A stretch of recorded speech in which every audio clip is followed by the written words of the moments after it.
Hello students, कैसे हैं आप सब। आई होप आप सब अच्छे होंगे। आईसीटी वर्चुअल क्लासरूम में आप सबका स्वागत है। मैं विकास, क्लास 10th का मैथ्स हम कर रहे हैं। चैप्टर है आपका अर्थमेटिक प्रोग्रेशन यानी एपी। तो इस चैप्टर को हमें कंटिन्यू करना है बच्चों। यहाँ पे कुछ क्वेश्चंस हम कर रहे थे, सीधा वहीं चलते हैं। ये देखिए, ये क्वेश्चन है जिसमें आपको क्या बताना है, 20th टर्म फ्रॉम लास्ट। अभी तक आप क्या करते आए थे कि कोई एपी है, मान लीजिए एपी है, A1 A2 A3 and so on. ठीक है, और आपको बतानी होती थी कि भाई 50th टर्म बता दो इसकी क्या है। तो आप इजीली बता सकते थे भाई, आपको ए पता होना चाहिए एंड डी पता होना चाहिए। इससे आप कोई भी टर्म निकाल सकते हो एपी की, है ना, कोई एपी बना सकते हो आप। लेकिन यहाँ पे थोड़ा ट्विस्ट ये डाल दिया कि हमें पीछे से बतानी है। मान लीजिए ये जैसे 253 है, इससे पहली वाली टर्म कुछ होगी, फिर इससे पहले वाली कुछ होगी, ऐसे कर करके हमें 20th टर्म बतानी है इस डायरेक्शन से। ठीक है, ये कैसे होगा, ये सोचने वाली बात है।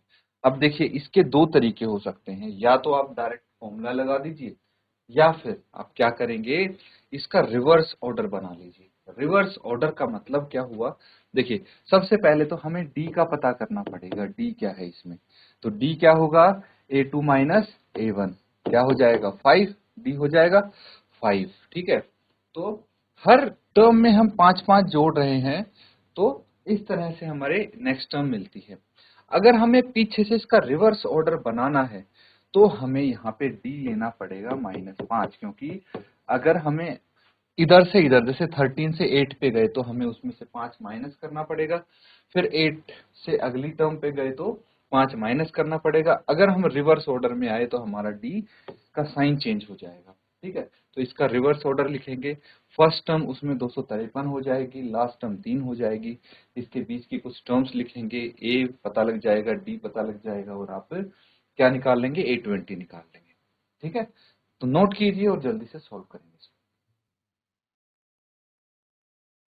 तो ठीक है बच्चों, अब सॉल्व कर लेंगे इसको। चलिए 1 बाय 1 लिखेंगे। तो एपी हमें क्या दी है, 3 8 13 253। ठीक है, तो यहाँ पे हमें पता लग गया कि फर्स्ट टर्म क्या है, 3 है, डी क्या है, A2 minus A1 that is 8 minus 3 is equal to 5। ठीक है, एंड एल क्या है, लास्ट टर्म है आपके पास 253। ठीक है, अगर हमें nth टर्म निकालनी है पीछे से, ठीक है, nth term from last term of AP, तो कैसे निकालेंगे। अच्छा, आपको पता है कि जब हम nth टर्म निकालते थे स्टार्टिंग से, है ना, तो an बोलते थे उसको, और a plus n minus 1 into D, ये फॉर्मूला होता है ना। अगर हमें nth टर्म निकालनी है पीछे से, तो हम यहाँ पे इस फॉर्मूले में थोड़ा मॉडिफिकेशन कर देंगे, और ये L stand for last term, L stand for last term. तो लास्ट टर्म माइनस ये हो जाएगा आपका n माइनस 1 इंटू डी, ये हो जाएगा। ठीक है, तो अगर इस फॉर्मूले का यूज करेंगे डायरेक्टली हम निकाल सकते हैं इसका आंसर। तो लास्ट टर्म क्या होगी, 253 माइनस n कितना है, 20 है ना, यहाँ पे n 20 है, तो पीछे से 20th टर्म निकालनी है ना, तो 20 माइनस 1 इंटू डी कितना हो गया, 5 हो गया। तो इसको सॉल्व करेंगे, आपका आंसर आ जाएगा।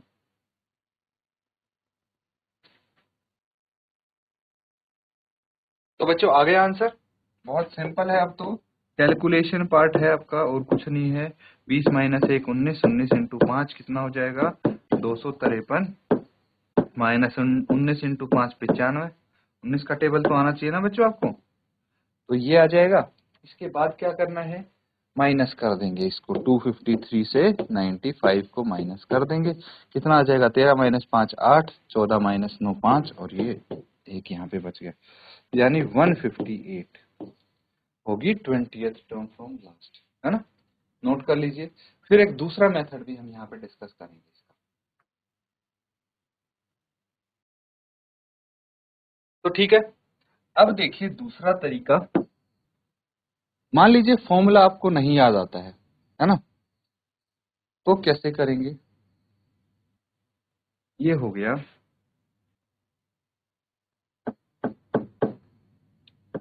For this AP we can write reverse order AP।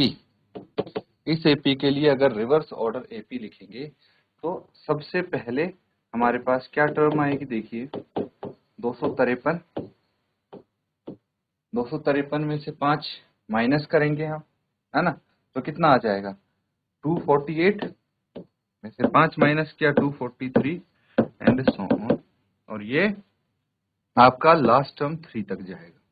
तो ये इसके रिवर्स ऑर्डर AP बन गई।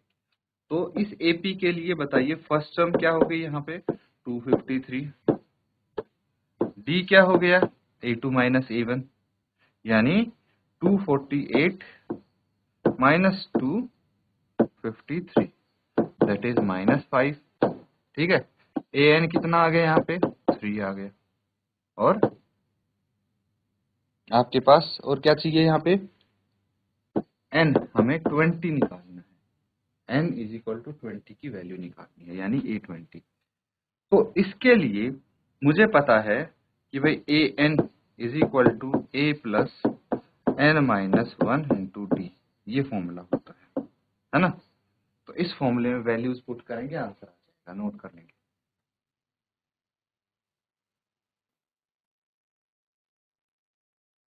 ठीक है बच्चों, वैल्यूज पुट करते हैं इसमें, तो हमें A20 मिल जाएगा इज इक्वल टू, A कितना है 253 इंटू 20 माइनस 1, और D है यहाँ पे -5, क्या आ जाएगा 253 इंटू 19 इंटू -5, क्या आ जाएगा 253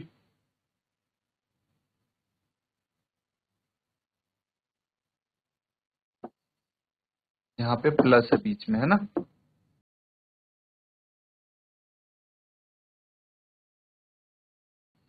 253 प्लस ये हो गया आपका 19 इंटू -5, तो ये हो जाएगा प्लस 19 इंटू 5 हो जाएगा -95, और 253 माइनस 95, प्लस माइनस माइनस होता है, और इसमें से हमने 95 माइनस किया था तो 158 आया था। आंसर सेम आया है आपका, है ना, तरीका थोड़ा अलग हो गया।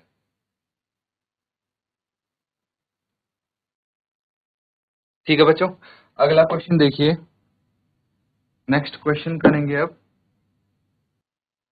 क्या है ये question, the sum of 4th and 8th term of an AP is 24 and the sum of 6th and 10th term of AP is 44, find the first 3 term of AP।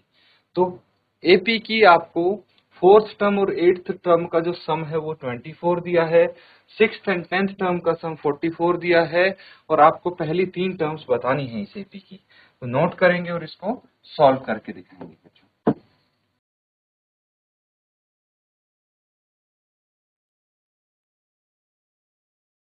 ठीक है बच्चों, काफी सिंपल है क्वेश्चन। तो देखिए, हमें पता है कि sum of 4th and 8th term is 24, तो हम लिख सकते हैं A4 plus A8 is equal to 24, ठीक है। लेकिन हमें ये तो पता है formula AN is equal to A plus N minus 1 into D। तो A4 को क्या लिख सकते हैं हम, therefore A4 is equal to A plus 3D, and A8 क्या हो जाएगा A प्लस 7D। तो हम इसको यहाँ पे लिख सकते हैं A plus 3D plus a plus 7d is equal to 24। Add कर देंगे 2a plus 10d is equal to 24। 2 से सबको कैंसल आउट कर सकते हैं हम, तो a plus 5d is equal to 12। ये आ गई आपकी इक्वेशन 1। सेम दूसरा क्या डाटा दिया है आपको, a6 plus a10 is equal to 44। तो a6 क्या हो गया, a plus 5d plus a plus 9d is equal to 44। तो 2a प्लस 9 प्लस 5 कितना हो जाएगा, 14। तो 14d इज इक्वल टू 44। 2 से कैंसल आउट करेंगे सबको, तो ये आ जाएगा equation 2, a plus 7d equals to 22। अब इन दोनों इक्वेशन को हमें सॉल्व करना है, तो हम एलिमिनेशन मेथड यूज करेंगे। देखिए pair of linear equation in 2 variable आ गई है ना, इससे पहले जो आपने थर्ड चैप्टर किया था। तो उसी तरीके से हम सॉल्व करेंगे। Subtract equation 1 from equation 2। Equation 2 से 1 घटाएंगे, क्या आ जाएगा, तो a plus 7d is equal to 22 और ये है a plus 5d is equal to 12। Minus करना है, साइन सबके चेंज कर देंगे हम, है ना। जो प्लस है वो माइनस, जो माइनस है वो प्लस हो जाएगा। तो 7d माइनस 5d 2d रह गया इज इक्वल टू 10। ये आ जाएगा। तो d कितना आ जाएगा, d is equal to 10/2 5। d आ गया आपके पास 5। नोट कर लेंगे इसको। हमें क्या चाहिए, फर्स्ट 3 टर्म्स ऑफ एपी चाहिए। तो d आ गया है, हम इक्वेशन 1 में d की वैल्यू रख के a की वैल्यू निकाल लेंगे, और a की वैल्यू और d की वैल्यू आ गई तो हम एपी इजीली निकाल सकते हैं। नोट करेंगे इसको।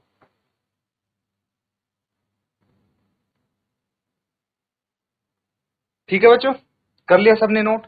आगे देखिए, वैल्यू रखनी है हमें, put d is equal to 5 in equation 1। क्या आ जाएगी इक्वेशन 1 आपकी, इक्वेशन 1 है a plus 5d is equal to 12। यही थी ना equation, a plus 5d equals to 12। तो हमें d की वैल्यू कितनी रखनी है, 5। तो a plus 5 into 5 is equal to 12। तो a plus 25 is equal to 12। a कितना आ जाएगा, 12 माइनस 25, तो a is equal to minus 13 आ गया। तो ये a हो गया, d हो गया आपका 5। तो यहां से AP निकाल सकते हैं। तो फर्स्ट टर्म निकाल लेंगे सबसे पहले AP की। फर्स्ट टर्म क्या हो जाएगी, A1 is equal to A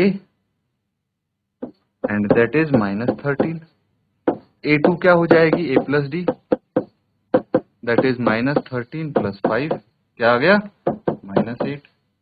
A3 क्या आ जाएगी, A plus 2D is equal to minus 8, minus 13 है, प्लस 2 इंटू 5, और ये आ जाएगा minus 13 plus 10 is equal to minus 3। Therefore, first 3 terms of AB are minus 13, minus 8 and minus 3. That's it. Note कर लें।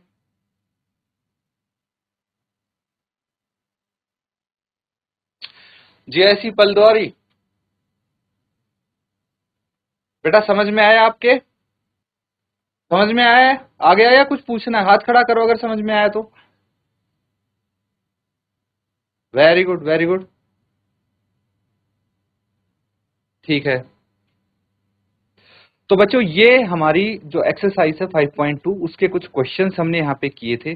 देखिए लगभग अब सारे क्वेश्चन हो चुके हैं इस एक्सरसाइज के, 2 क्वेश्चंस बचे हैं 19th एंड 20th। तो वो आप होमवर्क में ट्राई करेंगे, हो गया तो अच्छी बात है, नहीं तो अगले सेशन में हम यहाँ पे उनको कवर कर लेंगे। इसी के साथ बच्चों आज का सेशन यहाँ पे एंड करते हैं। Thank you and have a nice day.